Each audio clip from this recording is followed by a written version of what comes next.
Estamos iniciando uma série hoje, e essa série, o tema dela é um reinado antes... Não, a mensagem de hoje, né? Um reinado muito antes do primeiro rei. E a gente vai trabalhar Daniel, capítulo 1, do verso 1 ao 7. No entanto, é extremamente importante que todos os que conhecem as Escrituras saibam que cada história narrada na palavra possui um objetivo para estar ali. Por isso é necessário que, ao compreender uma determinada história nas Escrituras de um determinado personagem, a gente venha a compreender essa história dentro de uma grande narrativa da redenção em Jesus. Sem essa percepção de que cada personagem está dentro de uma grande narrativa, nós vamos ver as histórias bíblicas apenas como histórias lançadas para dar a lição de moral. E não é esse o alvo.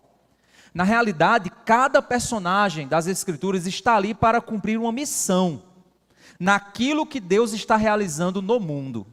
Então, cada história, cada pessoa, cada passagem é como um tijolinho no mural da redenção em Jesus Cristo. Alguns possuem grande impacto na história. Você vai ter personagens que o impacto é grandioso, como uma figura como Abraão, Moisés. Outros possuem um impacto muito pequeno. Personagens que às vezes até nem o nome está citado no texto bíblico.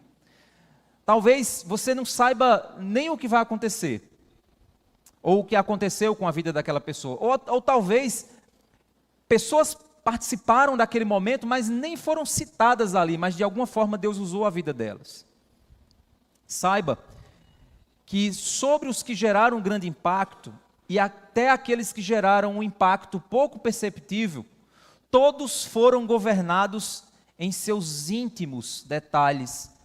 As suas histórias foram guiadas pelo Rei que reina sobre todas as coisas. A sua e a minha vida possui o seu impacto. Não compare sua vida com a vida dos outros. Não tente competir com o impacto, pois Deus determinou que a sua vida vai gerar o fruto que Deus espera que venha gerar. Tenha paciência. Não ache que você vai gerar um fruto que vai ficar conhecido por todo mundo e o seu nome vai ficar sendo relembrado. Talvez as pessoas nem saibam quem você é, ou jamais saibam que você existiu, mas saiba que você deve estar no centro da vontade de Deus. E é isso que vale a pena. Nós precisamos então aprender a obedecer ao Senhor e se colocar no centro do que Deus está fazendo. Porque só existem dois grandes personagens nesse mundo. E esses dois grandes personagens é Deus e sua vontade e os homens que se levantam contra Deus e a rebeldia humana. Nós ou estamos de um lado da batalha, ou estamos contrários à vontade do Senhor.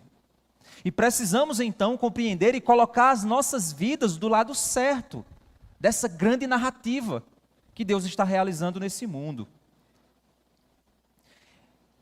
A Bíblia é o mapa. A Bíblia é o GPS de Deus.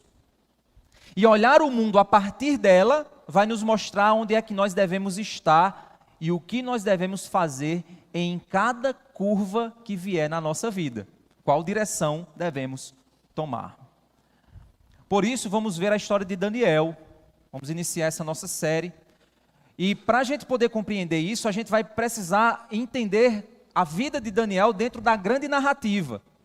Para a gente entender o que é que esse livro, de fato, está narrando e por que esse livro ele está aqui nas Escrituras Sagradas. Então, por isso, para a gente poder compreendê-lo, a gente vai fazer como a maioria das séries que eu faço, quando a gente tem no Antigo Testamento, eu sempre trabalho as ideias a partir do começo, eu começo do começo. Obviamente, eu vou passar mais rapidamente por algumas partes, mas outras eu vou demorar um pouquinho mais. A gente vai ler muito texto, mas eu espero que você tome nota e possa depois ler esses textos com mais tempo. Primeiramente, nós sabemos lá em Gênesis que Deus cria o ser humano para a sua glória. Deus nos fez para Ele. E a nossa vida só encontra verdadeira e plena satisfação se nós vivermos para o Senhor. É como um peixe criado para viver na água, querer viver fora dela. Nós fomos criados para viver no Senhor. E querer viver fora dele não é algo muito bom. Então nós fomos criados para a glória de Deus. E para experimentarmos e nos alegrarmos em uma vida que glorifica o Senhor. Mas o ser humano escolheu sair da água. O ser humano escolheu andar com seu próprio caminho, andar pelo seu próprio caminho. E aí o pecado veio ao mundo. Deus então, para não deixar o ser humano na condição na qual ele estava, Deus então promete a semente da mulher, que seria o Salvador que pisaria na cabeça da serpente. Anos depois, Deus então chama um homem chamado Abraão. Abraão então é aquele homem que pela fé é chamado para abençoar as famílias da terra e por meio da semente que viria pela fé, ele iria abençoar todas as nações. Abraão então tem Isaac, Isaac que é o filho da promessa, Isaac então tem Jacó, que é o filho eleito de Deus, e Jacó gera 12 patriarcas, que darão origem às 12 tribos de Israel. Israel é então escravizada no Egito, e Deus então levanta um homem, um tipo de Cristo, Moisés, para libertar o povo, e levar esse povo para o deserto, para que durante 40 anos de peregrinação esse povo possa aprender a lei do Senhor. Deus então promete fazer de Israel um povo, e prestes a entrar na terra prometida, Moisés escreve Deuteronômio, livro esse em que ele vai dando os últimos conselhos. É aquele livro em que você está perto de morrer e você diz: rapaz, eu tenho que deixar as últimas recomendações antes de partir, para que não fique faltando absolutamente nada e esse povo saiba o que eles têm que fazer. E é então que nós chegamos em Deuteronômio capítulo 26. Vamos abrir lá em Deuteronômio capítulo 26. Deus então promete fazer de Israel um povo. É a partir de Israel que Deus então trará o Messias, que abençoará toda a terra. Deuteronômio 26, do verso 16 a 19, nós vemos o seguinte. Verso 16: Hoje o Senhor, seu Deus, ordena que vocês cumpram esses estatutos e juízos. Portanto, vocês devem guardar e cumpri-los de todo o seu coração e de toda a sua alma. Hoje vocês declararam que o Senhor será o seu Deus, e que vocês andarão nos seus caminhos, guardarão os seus estatutos, os seus mandamentos e os seus juízos, e que darão ouvidos à sua voz. E hoje o Senhor declarou que vocês serão o seu povo próprio, como Ele prometeu, e que vocês devem guardar todos os seus mandamentos. Assim Ele vai exaltá-los em louvor, renome e glória sobre todas as nações que fez, e para que vocês sejam um povo santo ao Senhor, seu Deus, como Ele falou. Deus então estabelece uma aliança com o povo de Israel. É o que a gente conhece como a velha aliança, a antiga aliança. Nós hoje, cristãos, vivemos na nova aliança. Nós não vivemos na antiga aliança. Nós não somos judeus, nós somos cristãos. Então, Deus faz uma aliança com o seu povo, e nessa aliança que Ele faz com o seu povo, a velha aliança, é uma aliança condicional. É uma aliança que Ele diz: se vocês me obedecerem, eu farei minha parte do acordo. Se vocês me desobedecerem, eu lançarei sobre vocês maldição. A nova aliança, a aliança que nós temos hoje em Cristo, ela não é condicional. Ou seja, se você fizer algo bom ou fizer algo ruim, você não vai perder a aliança que Deus fez com você. Mas você vai levar uma chinelada de Jesus. Você vai levar com certeza um castigo do Senhor se você for filho de Deus. Então, a aliança do Antigo Testamento é a aliança condicional. Onde é que nós vemos então essas condições presentes na aliança? Quando nós vemos Deuteronômio capítulo 28. Vamos lá para Deuteronômio capítulo 28. A partir do verso 1 até o verso 14 nós vemos o seguinte. Verso 1, Deuteronômio 28. Se vocês ouvirem atentamente a voz do Senhor, seu Deus, tendo o cuidado de guardar todos os seus mandamentos que hoje lhes ordeno, o Senhor, seu Deus, exaltará vocês sobre todas as nações da terra. Todo mundo quer isso aí, não é? Tenho certeza.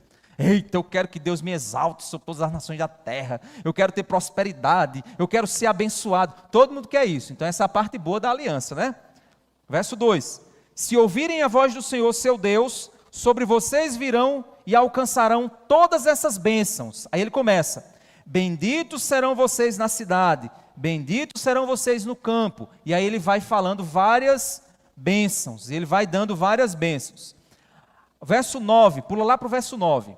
O Senhor os constituirá para si em povo santo, como prometeu com juramento, se guardarem os mandamentos do Senhor seu Deus, e andarem nos seus caminhos. E todos os povos da terra verão que vocês são chamados pelo nome do Senhor, e terão medo de vocês. Guardem, eu vou chamar vocês a atentarem e guardar no coração algumas ideias importantes. Eu vou retornar essas ideias mais adiante, certo? Então olha só, vamos ler de novo o verso 10. Todos os povos da terra verão que vocês são chamados pelo nome do Senhor e terão medo de vocês. Percebam isso. Agora vamos lá. Verso 11. O Senhor lhes dará abundância de bens no fruto do seu ventre, no fruto dos seus animais, no fruto do seu solo, na terra que o Senhor prometeu dar a vocês sob juramento aos seus pais. O Senhor lhes abrirá o seu bom tesouro, o céu, para dar chuva à terra no tempo certo, para abençoar todo o rebanho das suas mãos. Vocês emprestarão a muitas nações, porém não tomarão emprestado. O Senhor os porá por cabeça e não por cauda, e só estarão em cima e não debaixo, se obedecerem aos mandamentos do Senhor seu Deus, que hoje lhes ordeno para guardar e cumprir. Não se desviem de todas as palavras que hoje lhes ordeno, nem para a direita, nem para a esquerda, seguindo outros deuses para os servir. Tem gente que usa esse texto aqui para dizer que nós hoje somos cabeça e não somos cauda. Gente, isso é conversa, isso é balela. Isso aqui era a velha aliança. Se uma pessoa ensinar isso para você, você tem que pedir para ela guardar o sábado, você tem que pedir para ela não comer carne de porco, você tem que pedir para ela apedrejar um filho dela que estiver desobedecendo, você tem que pedir uma série de coisas que com certeza ela não vai fazer. Ela só vai querer ser cabeça, mas não ser cauda. Mas ela não vai querer aquilo que a aliança exige, certo? Então essa aliança é para o povo de Israel, não é para mim, não é para você. É para o povo de Israel. E se tiver algum judeu aqui, olha, já expirou a aliança, viu? Ou você vai por Cristo, ou você vai para o inferno, certo? Então já expirou o prazo de renovação da aliança. Agora é nova aliança, não tem mais essa aliança velha, certo? Então vamos lá. Olha o verso 15 agora. Porém, se não derem ouvidos à voz do Senhor, seu Deus, deixando de cumprir todos os seus mandamentos e os seus estatutos que hoje lhes ordeno, então virão sobre vocês, os alcançarão todas essas maldições. Olha o verso 16, isso é assustador. Malditos serão vocês na cidade e malditos vocês nos campos. Agora vamos avançar. Vamos para o verso 32. Verso 32, ele vai dizendo várias maldições. Depois você vai lendo isso aí, dá até pesadelo. Verso 32. Os seus filhos e as suas filhas serão entregues a outro povo. Vocês verão tudo isso e ficarão morrendo de saudade todos os dias, mas vocês não poderão fazer nada. Agora vamos avançar para algo mais pesado ainda. Olha o verso 49. O Senhor fará vir contra vocês uma nação de longe, que virá da extremidade da terra como um voo impetuoso da águia, uma nação cuja língua vocês não entenderão, nação cruel, que não respeitará os velhos, nem terá piedade dos moços. Eles comerão o produto dos animais e da terra de vocês, até que vocês sejam destruídos. Eles não lhes deixarão cereal, vinho, azeite, nem as crias das vacas e das ovelhas de vocês, até que sejam destruídos. Eu vou dar uma pausa aqui só para te explicar um detalhe. Aqui Deus está dizendo o que vai acontecer se eles quebrarem a aliança. 800 anos depois disso aqui ser escrito, estava acontecendo exatamente isso aqui no exílio babilônico. A Babilônia, quando veio, fez exatamente o que está sendo descrito aqui. Vamos ver o que é que vai acontecer.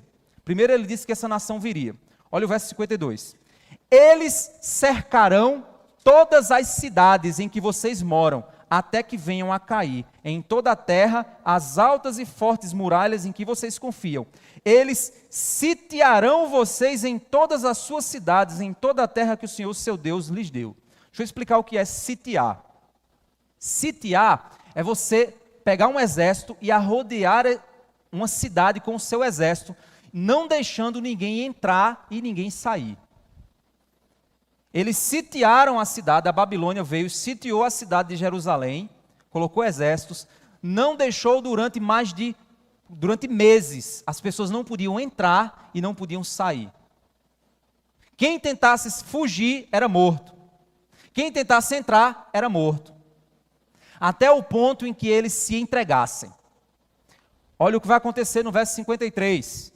Na angústia e no aperto em que vocês ficarão com o cerco dos seus inimigos, vocês comerão o fruto do seu ventre.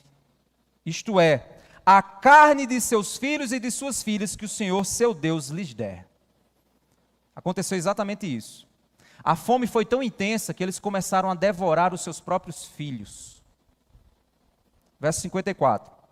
O mais sensível dos homens e o mais delicado do meio de vocês será mesquinho para com seu irmão e para com a mulher que ama e para com os outros filhos que ainda lhe restarem. De modo que não dará nenhum deles da carne de seus filhos que ele comer. Ou seja, o cara vai roubar o bebê da mãe e comer sem dar a ela o filho. Vai roubar o filho do braço da mãe, porque a mãe queria comer o filho, aí o pai toma o filho do braço da mãe e come o filho e não dá para a mãe. Porque nada lhe restou na angústia e no aperto que os inimigos apertarão vocês em todas as suas cidades. A mais sensível das mulheres e a mais delicada do meio de vocês, que de tão sensível e delicada não tentaria pôr a planta do pé sobre o chão, ele está dizendo uma mulher extremamente chique, né, uma mulher chique, a mulher mais chique que houver, será mesquinha para com o marido que ama, e para com o seu filho e para com sua filha. Será mesquinha não repartindo com eles a placenta que lhe saiu do ventre e os filhos que tiver. Porque os comerá às escondidas, pela falta de tudo, na angústia e no aperto com que seus inimigos apertarão vocês nas suas cidades. Olha que coisa terrível. Isso aconteceu, viu, gente? Pelo menos a descrição que os historiadores trazem é que, de fato, quando eles foram sitiados, eles fizeram exatamente isso aqui. Verso 58. Se vocês não tiverem o cuidado de cumprir todas as palavras dessa lei, escrita nesse livro, para temerem este nome glorioso e terrível, a saber, o Senhor, seu Deus, então o Senhor fará com que sejam terríveis as pragas que virão sobre vocês e sobre a sua descendência, pragas grandes e duradouras e enfermidades graves e duradouras. Terrível isso, né? Isso foi escrito 800 anos antes disso acontecer. Vamos avançar? Moisés, então, escreve, deixa esse alerta para o povo e diz: obedeçam à lei, obedeçam a Deus, façam o que é correto, sejam justos, sejam bons, não sigam os costumes das nações vizinhas, não quebrem a lei, pois Deus quer abençoá-los. Se vocês quebrarem a lei do Senhor e faltarem com respeito ao santo nome do Senhor, isso vai acontecer com vocês. Não deixem que isso aconteça. Moisés então morre e vai descansar, depois de 40 anos de agonia no juízo, porque o povo era terrível. O povo é terrível e continua sendo terrível, viu, gente?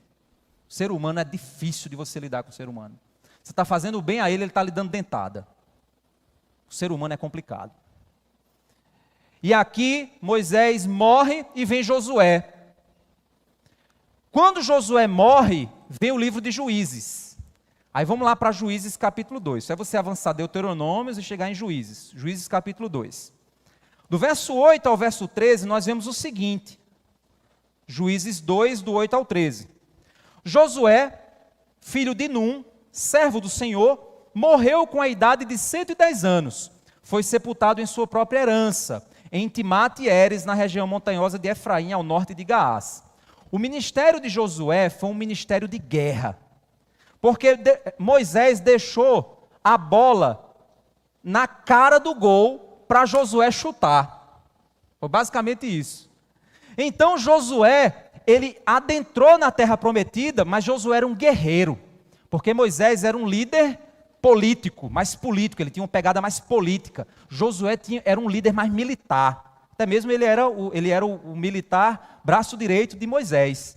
Então Josué, ele é tanto que o livro de Josué é o livro do Deus dos exércitos, do Deus guerreiro. Ele entra e ele vai dominando e derrubando as nações vizinhas. Os pecados das nações vizinhas eram terríveis, eram horríveis. Os costumes dos deuses das nações vizinhas eram costumes abomináveis. E Deus não queria que eles se misturassem. O sacrifício de crianças, a dominação, estupro de mulheres, sacrifício de crianças e injustiça e maldade era comum nas culturas daqueles povos. E Deus não queria que Israel se misturasse com esse tipo de pessoa. Então, Josué, ele conduz o povo a diversas vitórias e o povo domina a terra prometida. Aquele lugar que havia sido prometido lá a Abraão, quando ele saiu da terra e da parentela dele. E então, em Juízes capítulo 2, no verso 10, nós vemos o seguinte: toda aquela geração também morreu e foi reunida aos seus pais. E depois dela se levantou uma nova geração que não conhecia o Senhor, nem as obras que ele havia feito por Israel. Isso é uma deficiência da geração atual. O que está acontecendo aqui é que a geração atual, ela tem a obrigação de fazer a geração seguinte conhecer o Senhor. Então, se o seu filho não conhece o Senhor, é culpa sua que não apresentou o Senhor para ele. O problema do povo de Israel é que eles não apresentavam agora o Senhor para os seus filhos. Pais que estão aqui, não brinquem com isso. Não brinquem com isso. Se você não for crente de verdade, e se você não for crente na frente dos seus filhos, e se você não ensinar seus filhos a amarem o Senhor, a amarem a igreja de Cristo, vocês, quando tiverem um adolescente dentro de casa, se prepara. Você vai amargar. Você vai amargar. Mas se você amar o Senhor, e ensinar teu filho desde o ventre a amar o Senhor, pode ter certeza, ele vai crescer e ele vai chegar ao Senhor. Pode ser que depois que ele cresça, ele tome uma decisão errada, vá por caminhos errados, porque depois que vira adulto, faz as escolhas pecaminosas dele. Mas o fato aqui é que não houve ensino para a geração seguinte. Então, quando morreu a geração que Josué influenciou, não tinha mais ninguém conhecendo o Senhor como deveria. E aí, o verso 11, então os filhos de Israel fizeram o que era mal aos olhos do Senhor, servindo os Baalins. Baalins eram ídolos, eram deuses falsos. Deixaram o Senhor, Deus de seus pais, que os havia tirado da terra do Egito, seguiram outros deuses, os deuses dos povos que havia ao redor deles, e os adoraram, e provocaram o Senhor a ira. Porque deixaram o Senhor e serviram Baal e Astarote, que eram deuses terríveis, que ensinavam o povo a cometer coisas abomináveis, coisas horríveis. É aqui então que o período de Juízes, o povo se desvia do Senhor, o povo então é subjugado pelas nações vizinhas, Deus então levanta um juiz, o juiz liberta o povo, depois o povo se esquece de Deus de novo, e você vai ver o livro de Juízes, esse ciclo constante, esse ciclo constante, esse ciclo constante. Só que o povo de Israel, à medida que você vai acompanhando o livro de Juízes, você vai percebendo que o pecado do povo de Israel vai piorando a cada geração. Vai piorando. Eles são libertos, depois eles caem no pecado de novo e piora mais do que o anterior. Até o ponto em que, se você ler o final de Juízes, você tem uma atitude terrível. Como forma de protesto, um sacerdote, ele empurra sua noiva para fora de uma casa no qual ao redor tem homens querendo estuprar sua noiva. Ele empurra essa mulher para fora de casa e deixam que os homens façam isso com ela a noite inteira. No outro dia ela está praticamente morta. Ele então divide ela em 12 pedaços e manda um pedaço para cada tribo de Israel, como forma de protesto. Terrível isso, né? É a nação santa de Deus. E eles chegaram nesse ponto. E aí, o final do livro de Juízes se explica por que o povo estava assim. Vamos lá para Juízes capítulo 21. Juízes capítulo 21. Verso 25. O livro de Juízes termina da seguinte forma: naqueles dias não havia rei em Israel, cada um fazia o que achava mais certo. Cada pessoa fazia o que queria, porque não tinha rei, não tinha linha, não tinha governo.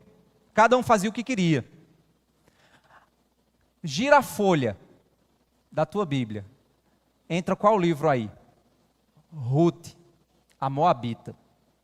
Ruth, então, ela é o ventre que se torna bisavó de Davi, como uma forma de restauração de Deus, prometendo a linhagem santa, que apesar do pecado do povo, Deus é misericordioso e sempre providencia salvação. Apesar da miséria de quem nós somos, mas Deus sempre levanta salvação, retorno. Ele é misericordioso e Ele é bom. A diferença é que nós endurecemos diante da bondade de Deus. Nós não queremos nos arrepender dos nossos pecados. Nós queremos seguir o nosso próprio caminho, porque a gente quer fazer o que dá na telha, porque a gente não tem rei. A gente faz o que a gente quer. É a mesma dinâmica. Deixa eu dizer uma coisa para você. Você não é livre. Você serve alguém ou alguma coisa. Ou você serve o rei por meio de sua palavra, ou você serve seus sonhos, seus propósitos, seus pecados. Você serve suas vontades. Porque quando não há rei sobre a sua vida, cada um faz o que der na telha. E você, faz o que dá na telha? Ou você está interessado em saber o que é que o rei tem para te dizer?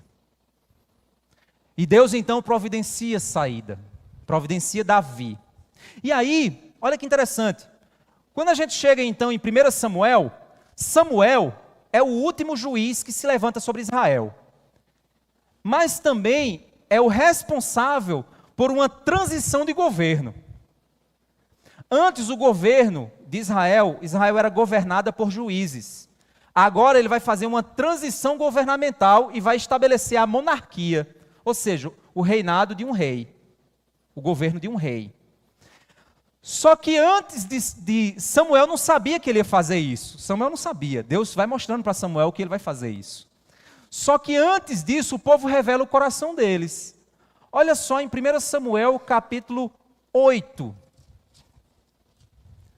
verso 4 a verso 9, olha só. Então, todos os anciãos de Israel se congregaram e foram falar com Samuel em Ramá. Eles disseram: veja, você está ficando velho, e os seus filhos não andam pelos seus caminhos. Por isso, queremos agora que você nos constitua um rei, para que nos governe, como acontece em todas as nações. Eles queriam ser iguais às outras nações. Deus havia dito: não sejam iguais às outras nações, mas eles queriam. A gente quer um rei, porque todas as nações têm rei. A gente quer rei também. Verso 6, mas Samuel não gostou desta palavra. Quando disseram: dê-nos um rei para que nos governe. Então Samuel orou ao Senhor, e o Senhor disse a Samuel: atenda a voz do povo em tudo o que lhes pedem, porque não foi a você que rejeitaram, mas a mim, para que eu não reine sobre eles. Segundo todas as obras que fizeram desde o dia em que os tirei do Egito até hoje, pois me deixaram e serviram outros deuses, assim estão fazendo com você. Agora, pois, atenda a voz deles, porém, advirta-o solenemente e explique-lhes qual será o direito do rei que vier a reinar sobre eles. Deus dá um alerta, Deus diz: tá certo, vocês querem um rei? Beleza, mas entendam uma coisa, esse rei pode ser um mau rei. E se ele for um mau rei, ele vai dominar vocês com a mão pesada, vai aumentar os impostos e vai fazer a vida de vocês um inferno. E sem contar que a partir daqui Deus também muda a forma como lida com o povo. Deus começa agora a lidar com o povo a partir do seu rei. Se o rei é mau, o povo inteiro vai pagar. Se o rei é bom, o povo inteiro vai ser abençoado. Deus muda a forma como ele vai agir aqui. E então, Deus faz uma leitura do coração do povo, e Deus diz ao povo o seguinte: vocês querem um rei? Eu vou levantar um rei segundo o coração de vocês. Está aqui, Saul. Saul, grandão, acho que Saul tinha uns 2 metros, bonitão, vaidoso, queria reinar para si mesmo, um coração distante de Deus, mas era o coração do povo. Aí Deus vai e diz: agora, Samuel, eu vou levantar um rei segundo o meu coração. Esse rei vai vir lá da linhagem de Ruth. Esse rei vai ser Davi. E ele é o rei que representa o meu coração. É a minha vontade. Ele vai ser o rei que representa a minha vontade. Quando esse rei começa a se levantar, o que começa a acontecer? O rei, segundo o coração do povo, começa a perseguir esse rei. Persegue, persegue, persegue, até que Deus dá a vitória para que ele assuma como rei. Davi, então, torna-se rei, traz prosperidade para o povo, guia o povo, e um rei, segundo o coração de Deus, leva o povo também a ter um coração próximo de Deus. Até que Davi peca. Quando Davi peca, o povo sofre. Deus, então, diante do arrependimento profundo de Davi, Deus traz bênção de novo sobre Israel e levanta Salomão, o homem mais sábio que se levantou sobre a terra depois de Cristo Jesus.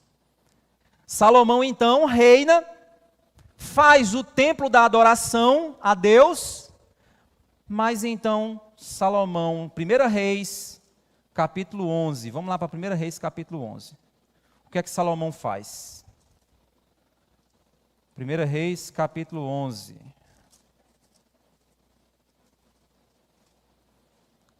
Do verso 1 ao verso 8, 1 Reis 11, do 1 ao 8. Além da filha de Faraó, Salomão amou muitas mulheres estrangeiras. O cara era mulherengo.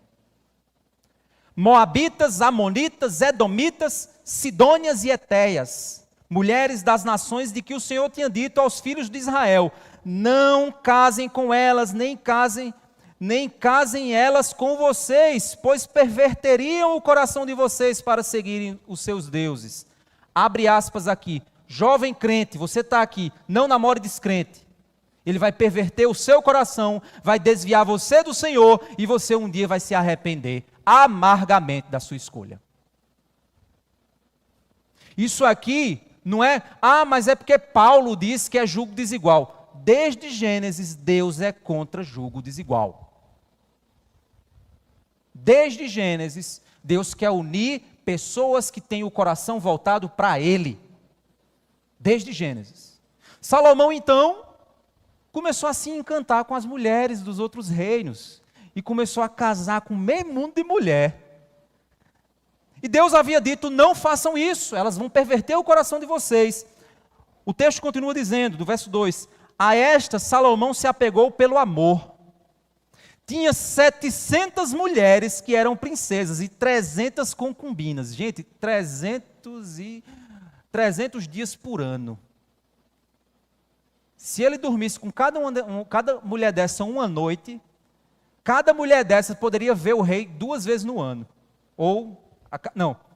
A cada 2 ou 3 anos, elas iam ter acesso de novo ao rei. E ele tinha que todo dia estar com uma mulher diferente. Olha a situação que Salomão chegou. E aí o texto diz que as suas mulheres lhe perverteram o coração. Sendo já velho, suas mulheres lhe perverteram o coração para seguir outros deuses. E aí, meu amigo, caba velho com menininha nova se arrebenta. Se dá mal, viu? Se liga. O caba vai ficando velho, aí começa: eu tô com crise de meia-idade, vou arrumar uma mulher nova. Aí larga a mulher para arrumar uma mulher nova. Vai se arrebentar. Vai se dar mal. Porque ela vai controlar, ela vai dominar, ela vai fazer a cabeça dele. E aqui o que é que ele está dizendo? Que essas mulheres, ele já velho, as mulheres perverteram o coração dele. Eu acho que chegava para ele, ô amorzinho, me dá um templo ao meu Deus Baal, ou dê tudo o que ela quiser, caba besta. Aí, perverteram o coração para seguir outros deuses, e o coração dele não era fiel ao Senhor, seu Deus, como havia sido fiel o coração de Davi, seu pai. Salomão seguiu Astarote, deusa dos Sidônios, Milcom, a abominação dos Amonitas. Assim Salomão fez o que era mal aos olhos do Senhor, e não perseverou em seguir o Senhor como Davi, seu pai, havia feito. Nesse tempo, sobre o monte que fica diante de Jerusalém, Salomão construiu um santuário a Quemos, a abominação de Moabe. Gente, olha que loucura. O homem que construiu o templo da adoração a Deus, construiu o templo de adoração a outros deuses. O mesmo homem que construiu, que poderia ter morrido deixando o legado dele, ele morreu deixando um pior legado que Israel poderia ter. Idolatria. E a Moloque, a abominação dos filhos de Amon. Moloque era terrível. Moloque, ele prometia prosperidade se você queimasse o seu primeiro filho. A mulher ficava grávida, quando o bebezinho nascesse, eles pegavam o bebê, colocavam numa bacia que ficava nas mãos de Moloque, uma bacia de cobre, aquecida, vermelha, e pegava essa criança viva e jogava dentro dessa bacia para a criança morrer agonizando, e Moloque abençoava. Salomão fez um templo para esse cara, para o povo fazer essas coisas dentro desse templo. Olha que coisa terrível.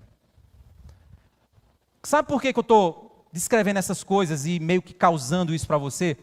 Porque quando a gente diz que Deus derramou maldição sobre o povo, a gente fica, ai que Deus duro, ai esse Deus é maldição, o povo só fez um pecadinho.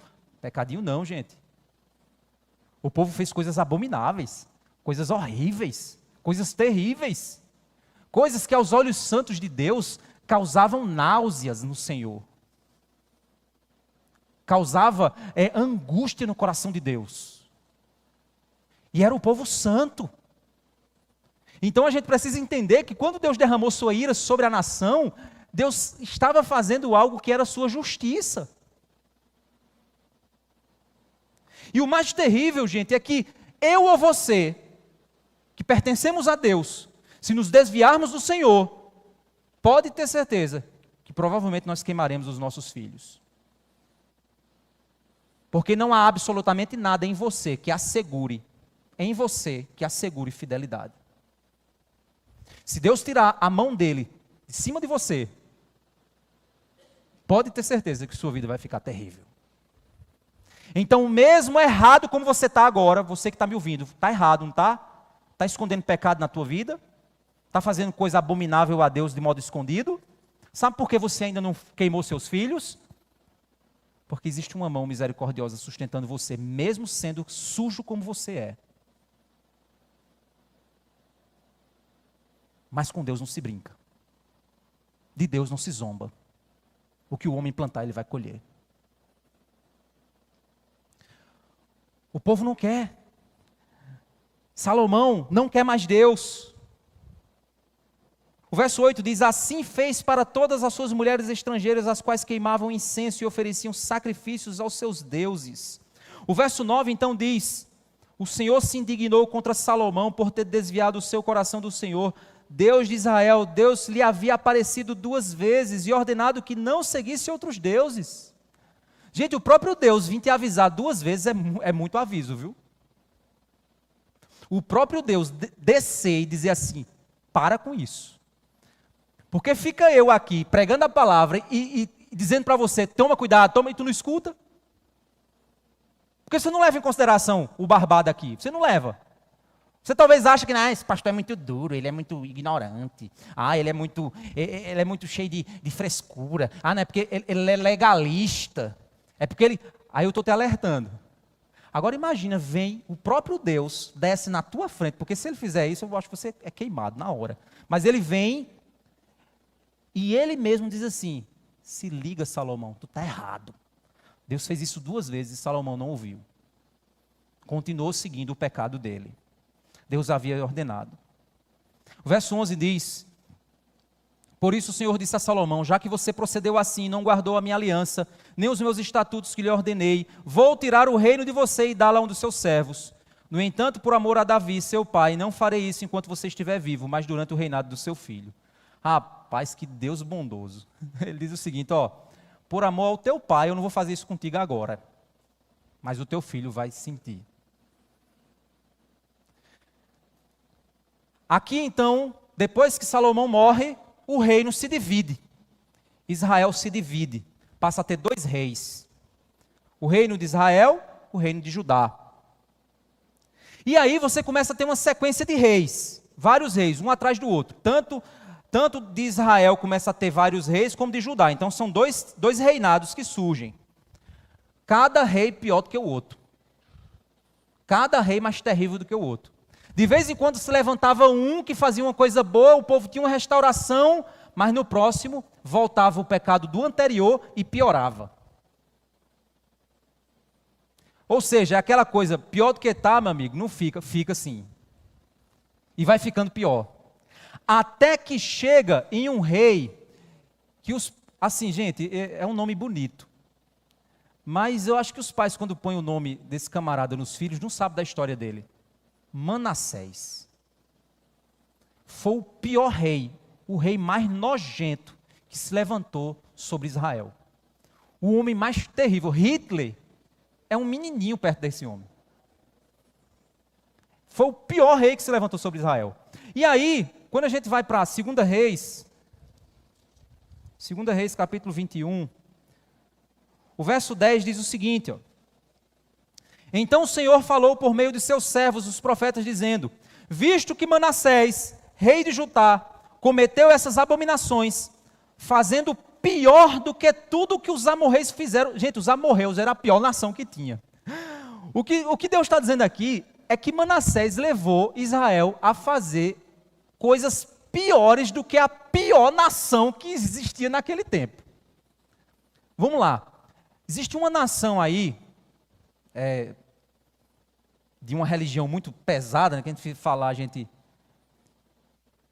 que invadiu um determinado local aí e cometeu atrocidades. A gente olha e diz assim, meu amigo, que povo ruim, que coisa horrível, que coisa terrível, que atrocidade eles fizeram. Mataram bebês, degolaram crianças, fizeram coisas horríveis. Torturaram, mantiveram pessoas em cativeiro e torturaram por dias até matar. Mataram crianças na frente dos pais, só para ver o pai sofrer. Você diz, meu amigo, que coisa horrível. É feio isso? É feio? É horrível? Pois imagina que os amorreus eram pior. Mas imagina que Manassés ensinou a nação de Israel a fazer pior do que os amorreus. Aí olha só, o texto diz, fazendo pior do que tudo que os amorreus fizeram antes dele, e também lhe levou Judá a pecar com os ídolos dele. Assim diz o Senhor, Deus de Israel, eis que trarei uma desgraça tão grande sobre Jerusalém e Judá, que todo aquele que ouvir a respeito dela ficará com os 2 ouvidos tinindo. Sabe o que é ouvido tinindo? É aquele pim. Ou seja, Deus está dizendo assim, eu vou explodir uma bomba tão grande, que quem ouvir a respeito do que eu vou fazer, o ouvido vai ficar pi. Eu perdi minha audição. O ouvido vai ficar tinindo com o que eu vou fazer. Ou seja, Deus está extremamente irado aqui. E aí, verso 13, estenderei sobre Jerusalém o cordel de Samaria e o prumo da casa de Acabe.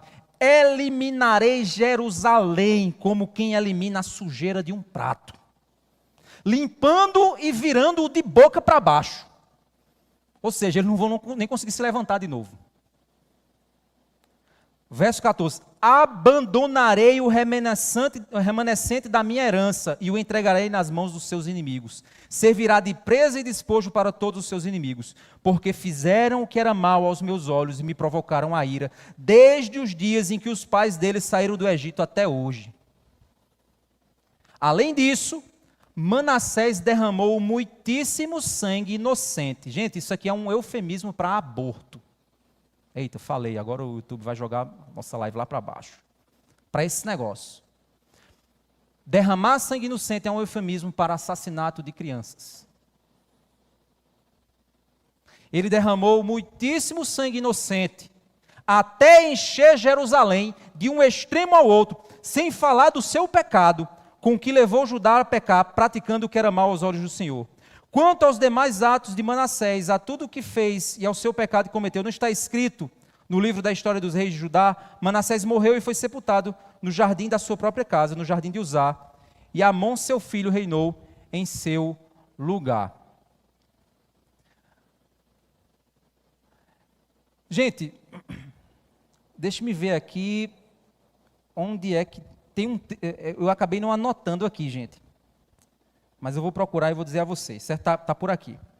Tem uma passagem aqui, acabei que eu não... Mas tem uma passagem aqui que fala que Manassés, ele queimou seu próprio filho no altar de um falso Deus. Ele pegou o seu primogênito e ele queimou, ou seja, ele como rei, ele mesmo praticou a atrocidade de matar seus filhos, seus próprios filhos, oferecê-los a outros deuses. 6, deixa eu ver aqui, vamos aqui. Olha aí, exatamente, obrigado. Verso 5. Também edificou altares a todo o exército dos céus, nos 2 átrios da casa do Senhor.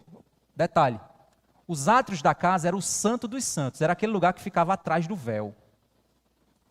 O que foi que ele fez? Ele abriu o véu do santo dos santos, no lugar onde ficava a arca, ele removeu a arca e pôs um altar. Nesse altar, o que foi que ele fez? No verso 6, queimou o seu filho em sacrifício, adivinhava pelas nuvens, era agoreiro e tratava com médios e feiticeiros. Fazia continuamente o que era mal aos olhos do Senhor, para o provocar a ira. O cara era terrível. Deus, então, promete que vai destruir. Deus, então, diz, olha, não haverá mais solução para esse povo, a não ser o que eu vou fazer. Vou trazer castigo sobre eles. Aí Deus ainda tem um ato de misericórdia, levanta um menino de 8 anos. Esse menino de 8 anos, que é Josias, é um rei que com 8 anos de idade ele lê a Bíblia. Olha só, gente, que coisa... São coisas assim que Deus diz assim, eu uso quem eu quiser. Aí Deus pega um menino de 8 anos que lê a Bíblia, se encanta com a Escritura e faz uma revolução em Israel. Depois leiam o que é que ele faz, Josias faz. A partir do capítulo 23, você lê em casa o que é que Josias faz. É impressionante o que o menino faz a partir de 8 anos de idade. O moleque era rochedo, viu? Isso é vergonha, viu, para os velhos. Porque os velhos é quem devia ser rochedo. Mas estavam os velhos praticando essas coisas. E aqui o menino vai lá e faz a diferença. 2 Reis, capítulo 23, no verso 36, nós vemos o seguinte. Jeoaquim tinha 25 anos de idade, quando começou a reinar, e reinou 11 anos em Jerusalém. A mãe dele se chamava Zebida, e era filha de Pedaías de Ruma. Jeoaquim fez o que era mal aos olhos do Senhor, segundo tudo o que seus pais haviam feito. Foi durante o reinado de Jeoaquim que Nabucodonosor, rei da Babilônia, veio contra Judá. Durante 3 anos, Jeoaquim foi servo de Nabucodonosor, mas depois se revoltou contra ele. O Senhor enviou contra Jeoaquim bandos de caldeus, sírios, moabitas e amonitas. Ele os enviou contra Judá para destruir o povo, conforme a palavra que o Senhor tinha falado por meio de seus servos, os profetas. Deus tinha dito, acabou, não quero mais. Gente, que terrível é isso, ouvir isso do Senhor. Não brinque com Deus. Se você ainda não conhece a Cristo, não brinque com o Senhor. Porque se o Senhor olhar para você e disser, não quero mais, acabou para você. Acabou. Não tem mais alternativa. Então por que não se arrepender hoje? Por que não se arrepender agora? E você que é crente, que tem a misericórdia de Deus derramada sobre você, brinca com o Senhor? Zomba do nome santo dEle? Tem cuidado. Deus pode levar você para um exílio e você passar 70 anos sem poder fazer o que quer. Verso 3, na verdade isto aconteceu com Judá por ordem do Senhor, que removeu o povo da sua presença, por causa de todos os pecados cometidos por Manassés. E também por causa do sangue inocente que ele derramou, com o qual encheu a cidade de Jerusalém. Por isso o Senhor não quis perdoar. E aí, gente, a nação... vamos agora para Daniel. Chegamos em Daniel. Finalmente, chegamos em Daniel. A nação foi sitiada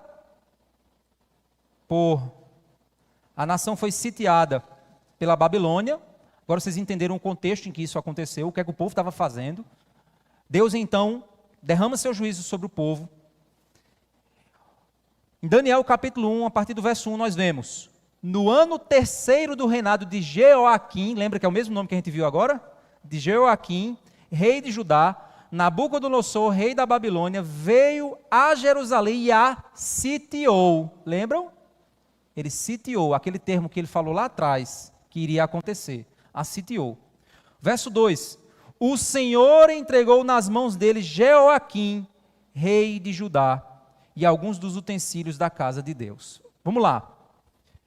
A Babilônia invade e sitia Jerusalém.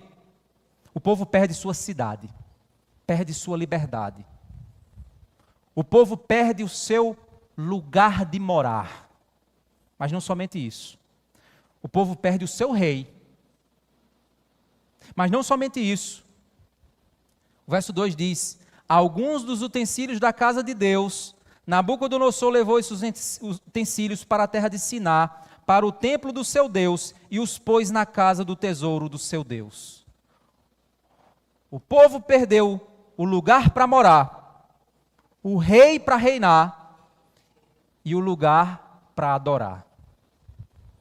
Eles perderam a sua cidade, perderam o seu rei, perderam a sua igreja, o seu templo de adoração.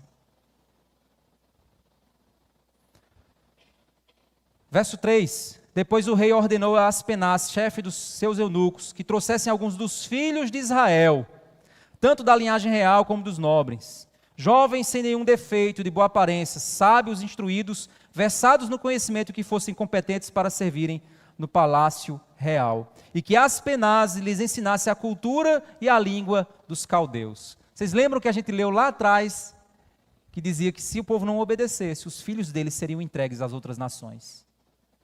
Eles perderam seus filhos.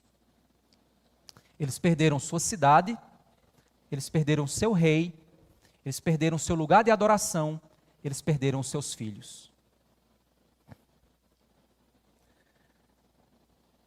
Verso 5: o rei determinou que eles recebessem uma alimentação diária tirada das finas iguarias da mesa real e do vinho que ele bebia.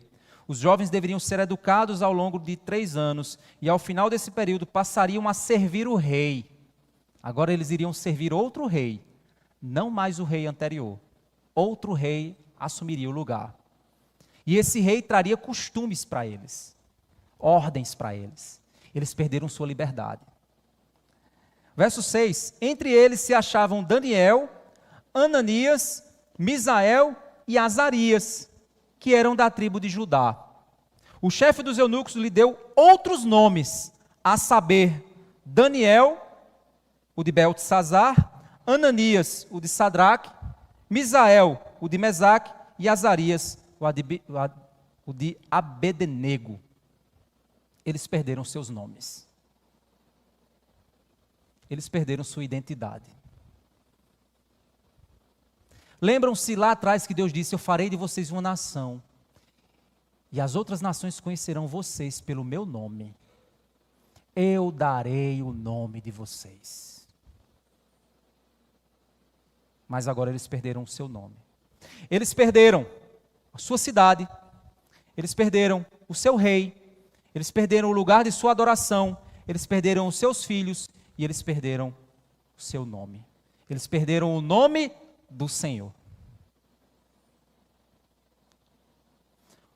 Uma nação sem reino, sem templo e sem nomes dados pelo Senhor. O que fazer quando, por causa do pecado, perdemos a nossa comunhão com o Senhor? Por causa do teu coração endurecido, você perde a sua comunhão com o Senhor. Você começa a não seguir mais o Rei eterno, mas seguir você ou outras coisas. O teu emprego, o teu dinheiro, o partido político. Você está seguindo outras coisas, outros reis, outros costumes. Os costumes das nações vizinhas já contaminaram o seu coração. Já desviaram o teu coração. Você já pratica as abominações que esse mundo pratica. As igrejas evangélicas hoje têm índices de divórcio semelhante ao do mundo. Jovens que namoram praticam sexo antes do casamento igual o mundo. Nós praticamos corrupção igual o mundo. E nós estamos vivendo o fenômeno do evangélico nominal. Do jeito que existiu o católico nominal, já existe o evangélico nominal. Aquela pessoa que apenas tem uma igreja para ir, mas não tem compromisso. Não tem vida devocional. Não pensa no Senhor durante a semana. Ela quer apenas uma igreja para frequentar num fim de semana, só para desopilar. Ou para trincar o cartão e Deus dizer, servo bom e fiel, foste fiel no pouco. Porque ela acha que Deus vai dizer isso. Deus não é prioridade. Deus não é importante. Essas pessoas estão muito próximas de perderem sua cidade, de perderem seu rei, de perderem seu lugar de adoração, de perderem seus filhos e de perderem o nome que o Senhor deu para elas. Pastor, você está dizendo que salvação se perde? Não, porque Deus voltou para o povo de Israel e resgatou eles. Mas eles passaram 70 bons anos sem poder chamar, sem poder serem chamados pelo nome do Senhor. É isso que você quer para a sua vida, meu irmão? É isso que você deseja para você? Sabemos que nós em Cristo estamos salvos. Mas esse mundo, irmãos, de certa forma, e aí são o que a gente chama na teologia de tipologias, são os tipos. Eu posso ser uma pessoa que pertence ao Senhor e por causa do meu pecado, ser afastado da presença do Senhor. Ser exilado, e é terrível isso. Eu ter saudade dos cultos e não vir mais. Eu ter saudade do meu primeiro amor e não sentir mais. Mas ao mesmo tempo, nós somos povo de Deus que estamos caminhando em direção à terra prometida, que é o nosso céu. Mas estamos exilados nesse mundo, como peregrinos, peregrinando, exilados, distantes de nossa casa. Estamos aqui nesse mundo. Nós vamos ver na semana que vem uma ordem que Deus dá. Vocês vão para uma outra nação. E eu quero que vocês busquem a paz dessa nação. Vocês estarão no meio dela, vocês não pertencem a ela, mas vocês estarão no meio dela. Busquem a paz dessa nação, mas nunca esqueçam que eu sou o Senhor.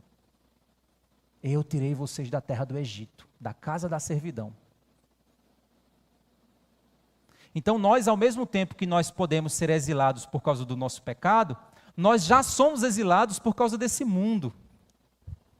Por causa do pecado desse mundo. Nós já estamos dentro da Babilônia. Você está aqui na sala de espera. Mas quando sair dessa porta, você vai voltar para o seu trabalho. E quando você voltar para o seu trabalho, você vai ver um bocado de babilônico ao seu redor. Eles vão tentar influenciar você com a cultura deles, com os alimentos deles, com as riquezas deles, com os valores deles, com as roupas deles. Eles vão querer mudar você. Eles vão querer ensinar uma língua diferente para você. Mas o grande desafio é você não se contaminar. A gente vai ver isso um pouquinho na semana que vem. Nós vivemos em um mundo assim. E nós precisamos compreender que o maior problema que nós vimos desde o chamado de Abraão, desde Gênesis, o chamado de Abraão e tudo que a gente viu até aqui, é porque Deus quer um povo que se chama pelo seu nome. E o nome dele é Santo, Santo, Santo. Sede santos porque eu sou santo. Deus nos salvou de sua ira. Ele nos redimiu.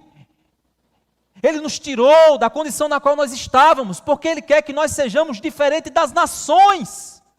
Mas o nosso problema é como diz Isaías 59, verso 2 a 3, diz: mas as vossas iniquidades fazem separação entre vós e o vosso Deus, e os vossos pecados encobrem o seu rosto de vós, para que não vos ouça. Porque as vossas mãos estão contaminadas de sangue, e os vossos dedos de iniquidade, os vossos lábios falam mentira, e as vossas línguas proferem maldade. Não podemos andar como as outras nações. Ah, meu Deus, como dói meu coração quando eu vejo a juventude ouvindo influenciadores, pastores influenciadores, que estão riscando o corpo inteiro e dizendo, não, isso é para redimir a cultura, e a gente quer riscar igual. Gente, pelo amor de Deus, a gente é diferente. Você que já se riscou, você vai se arrepender um dia. Você vai dizer assim, para que eu fiz isso? Que idiotice! Para que eu fiz isso? Eu estava seguindo a moda do influenciador, do pastorzinho lá que tem milhões de seguidores e que é todo riscado. Aí eu vou seguir, vou pintar, Jesus te amo, para ficar na moda. Depois você vai se arrepender, você vai perceber que é uma loucura, que é uma idiotice fazer isso. Se você quer fazer uma loucura, vista uma roupa bem feia, porque depois você vai se arrepender e mudar de roupa. Mas riscar-se permanentemente. Nós vamos para a praia, e como é que a gente vai? Mostrando o corpo do mesmo jeito que os outros, que o mundo, que os babilônicos mostram. Não, mas é para a glória de Deus. Como? Como? Nós copiamos os costumes do mundo. Nós desconsideramos que o nosso reino não é desse mundo. A nossa vida deve refletir um outro costume. Por mais que o mundo queira nos dar um novo nome, o nosso nome pertence ao Senhor.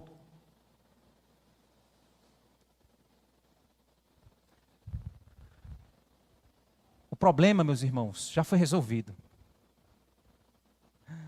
Porque o pecado que nós cometemos trouxe um castigo.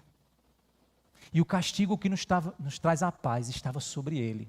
E pelas suas pisaduras nós fomos sarados. Já foi pago o preço. Que eu me apegue à verdade de que Cristo me salvou. Ele me resgatou. Ele me deu um novo nome. E esse nome está escrito no livro da vida. E é isso que me alegra. Enquanto eu estiver aqui, que eu proclame esse nome. Que eu viva por esse nome. E que enquanto eu estou na sala de espera, eu fico ansioso para ver a minha ficha ser chamada. Mas enquanto eu estiver aqui, que eu cumpra a vontade do Senhor. Você não precisa perder tudo para descobrir que você já tem tudo.